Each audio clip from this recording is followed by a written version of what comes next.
చేపలు తినేవారికి చేదు వార్త. చేపలు తినడం వల్ల అనారోగ్య సమస్యలు తలెత్తే ఛాన్స్.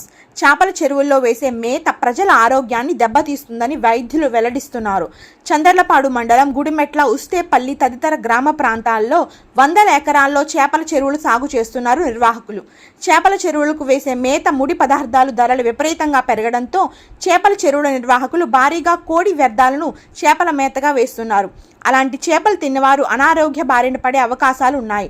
ప్రభుత్వ నిబంధన ప్రకారం చికెన్ వ్యర్థ పదార్థాలను గుంట తీసి పూడ్చి పెట్టాల్సి ఉండగా ఆ నిబంధనను ఉల్లంఘిస్తున్నారు ప్రజలు. ప్రాణాలు పోతే మాకేంటి, మాకు కావాల్సింది సొమ్ము అనే రీతిలో చేపల పెంపకదారులు వ్యవహరిస్తున్నారు. చేపలు అతి తక్కువ సమయంలో బరువు పెరగాలన్నా, ఎక్కువ మోతాదులో ఉత్పత్తి అవ్వాలన్నా చికెన్ వ్యర్థాలను మేతగా వేస్తేనే అంత దిగుబడి వస్తుందని ఆలోచనతో చేపల పెంపకందారులు కోడి వ్యర్థాలను మేతగా వేస్తున్నారు.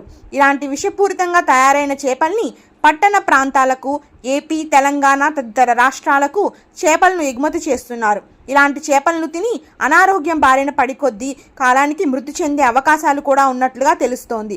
ఈ చేపల చెరువు నుండి వచ్చే నీరు పూర్తిగా వాతావరణాన్ని కలుషితం చేయడంతో పాటు గ్రామాల్లో అనారోగ్య సమస్యలు రావడం, దుర్వాసన వెదజల్లడంతో వాతావరణం పూర్తిగా కలుషితం అవుతుంది.